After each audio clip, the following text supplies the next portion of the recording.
Canadian National Railway's Q1 2026 performance landed strictly in line with expectations.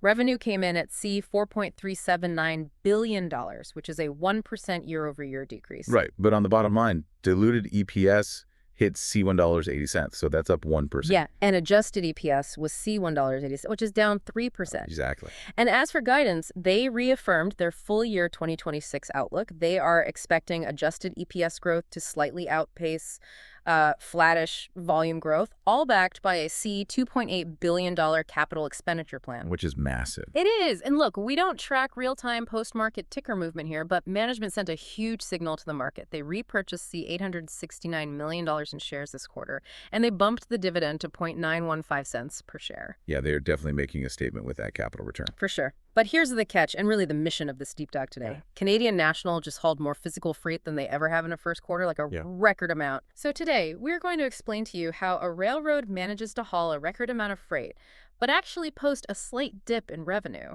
And, what these specific numbers tell us about the broader North American economy. It's the ultimate puzzle for anyone looking at transport stocks right now. I mean, you have this massive capital return, almost $1 billion in buybacks in a single quarter, which tells you management thinks the underlying cash machine is incredibly healthy. Right.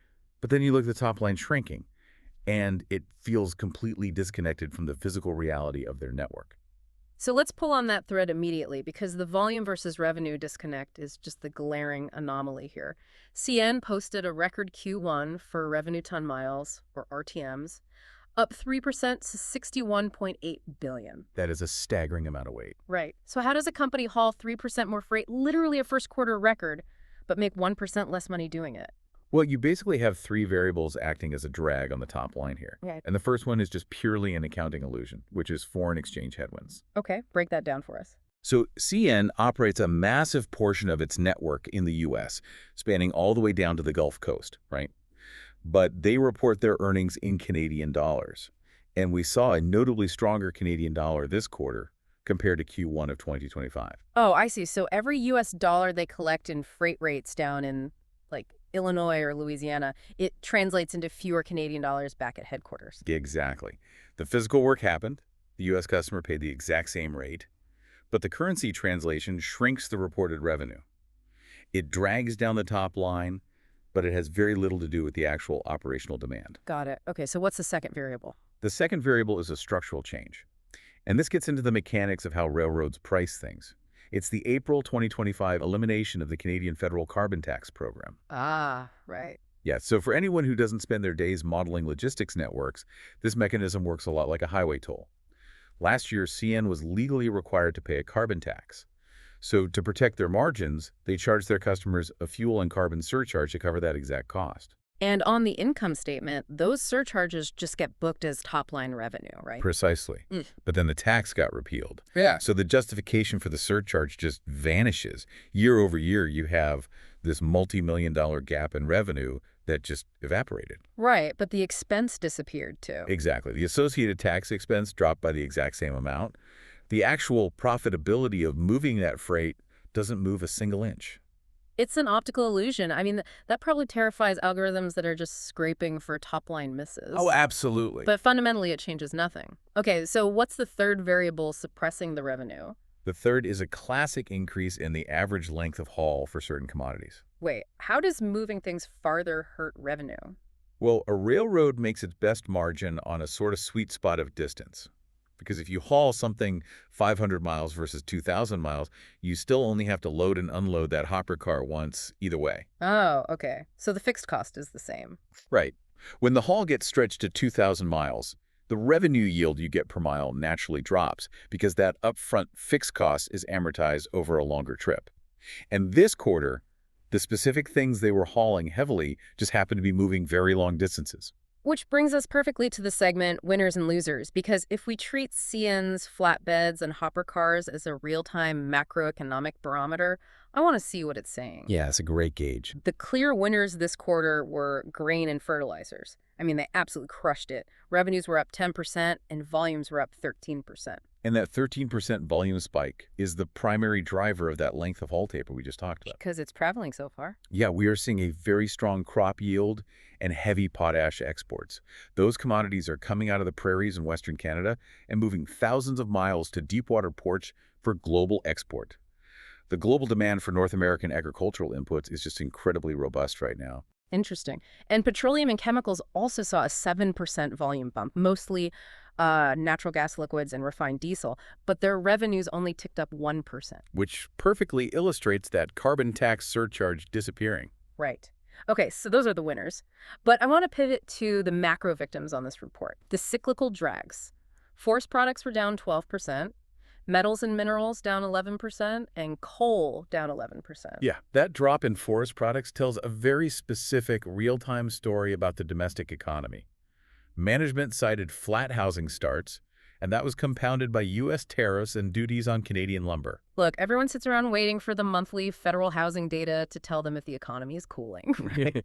Always looking in the rearview mirror. But CN's flatbeds are basically a time machine. I mean, if the physical lumber required to frame a house isn't on a train in British Columbia today, a subdivision isn't getting built in Texas next month. It is the ultimate leading indicator. A 12% drop is a massive real-time reality check for anyone heavily allocated to home builders right now. Exactly. The boom in grain exports hitting the ports versus the severe slump in lumber moving south tells you everything you need to know about the global export market versus domestic housing construction. Okay, so we've established they're hauling more freight overall, but the mix of that freight is shifting. More grain, less lumber. How is that shift impacting the actual physical cost of running the trains? Well, that brings us to the operating ratio, or OR. Right, the holy grail metric for any railroad. Just to remind you, this is what percentage of your revenue is eaten up by operating costs. Lower is always better. Always. But this quarter, CN's operating ratio crept up 120 basis points to 64.6%, or 64.2% adjusted. And operating expenses overall rose 1% to see $2.83 billion. So where is this margin squeeze coming from? The squeeze is really a collision between the physical realities of operating in winter and a very sticky inflationary environment for labor. First, you had significantly harsher winter conditions this year compared to Q1 of 2025. And when people think of winter weather hitting a business, they usually think of, like, lost sales. Right, but for a Class 1 railroad, winter is an active, aggressive cost center. Because you have to clear the tracks. Exactly. When you get deep freezes and heavy snow, you can't just wait for it to melt. You have to aggressively deploy capital into purchase services. You're hiring fleets of third-party contractors for snow clearing, you're running specialized equipment to keep the switches from freezing, and your incident costs, like minor derailments, they naturally spike. And the second cost driver is labor, right? Yeah, and you can't exactly offshore driving a locomotive. No, definitely not. The geographic moat of a railroad traps it within its domestic labor market. CN has a highly unionized workforce. They are 73% unionized in Canada and 84% in the U.S. Wow. So when you negotiate new multi-year contracts during an inflationary spike, those general wage increases get locked in permanently. There's a very unyielding floor underneath their labor costs now. Seeing this operating ratio creep up despite record volumes, it feels like a trucking company, where every truck is full, but you're suddenly paying the drivers more and spending an absolute fortune on snow tires. That is a perfect analogy. The top line looks super busy, but the bottom line gets squeezed. Right, and this is the most critical takeaway from this entire report. If you only focus on the operating ratio creeping up, you miss the absolute brightest spot in CN's execution. Which is the underlying operational speed. Yes. Despite the winter weather and the wage costs, the underlying network fluidity was phenomenal. Train velocity increased by 6%. Wait, 6%? Yeah, to 201 car miles per day. And network dwell time, which is how long freight cars sit idle in classification terminals, decreased by 4%, down to 7.5 hours. That is incredible. A 6% increase in velocity and a 4% decrease in dwell time while actively fighting harsher winter weather. That means the physical assets they have deployed on the rails are generating returns so much faster. Exactly. It's the pinnacle of asset utilization. Yeah. And when you run a fluid network, second-order efficiencies just start stacking up. They posted record Q1 fuel efficiency. These are the numbers. They consumed just 0.892 gallons of fuel per 1,000 gross ton miles. That's a 3% improvement. And just to clarify, gross ton miles, or GTMs, is different from the revenue ton miles we talked about earlier. Right. RTMs only measure the weight of the freight paying the bill, but GTMs measure the total physical weight of the entire train, locomotives, empty cars, all of it. Right. It's the pure physics of moving mass over distance. When trains run faster and don't sit idling in rail yards, you burn less diesel. And to cap it off, they hit their best Q1 employee productivity in 5 years. Wow. So they're doing more physical work faster with fewer relative resources. These efficiency gains don't just happen by accident, especially in a harsh winter. No, they definitely don't. Which pivots us perfectly to CEO Tracy Robinson and COO Patrick Whitehead's strategic commentary. Their tone was hyper-focused on, quote, getting the fundamentals right every day. What Tracy Robinson and her team are proving is their resilience. Yes, they took winter weather hits on the chin, but their recovery time was much faster than in Q1 2025. They absorbed the hit, cleared the backlog, and successfully leveraged the network's strength to capture that incremental grain volume, all while enforcing brutal capital discipline. And this execution resulted in incredible cash generation. Free cash flow surged 44% to see $900 million. That $900 million is the direct mechanical payoff for the velocity and dwell time improvements. Think back to your trucking analogy. When your trucks move faster and don't get stuck, you don't need to buy extra trucks to handle the same volume. Right. Your capital expenditure drops. Exactly. Free cash flow isn't just accounting profit. It's the actual cash left over. And that cash generation is exactly how they funded that $869 million stock buyback without stressing the balance sheet. Okay, so internally, management is executing their plan flawlessly, but they are operating under a cloud of external threats, which brings us to the notable risks and macro assumptions they laid out. Yeah, they didn't sugarcoat the macro risks. They specifically cited heightened demand risk from volatile macro conditions, geopolitical conflicts, and global trade tensions. And they actually revised some of their core assumptions for the rest of the year. They did. First, on the agricultural side, they acknowledged that the 2025 to 2026 grain crop was well above average, but they expect the 2026 to 2027 crop to revert to a normal 5-year average. Which could be a significant drag, considering grain was their best performing segment holding up the volume numbers. Exactly. They also revised their Canadian to U.S. dollar assumption down to $0.73. But I want to zero in on the assumption for WTI crude oil, because this just jumped off the page for me.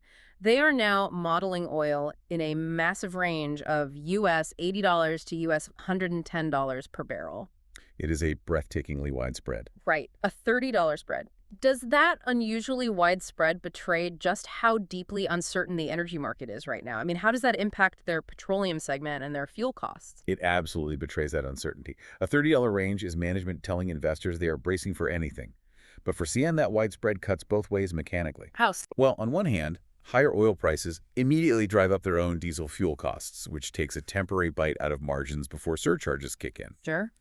But on the flip side, CN hauls a massive amount of energy products. If we see sustained oil prices closer to $110 a barrel, that incentivizes massive new production in the Canadian oil sands and U.S. shale. Ah, so they'd haul more. Right.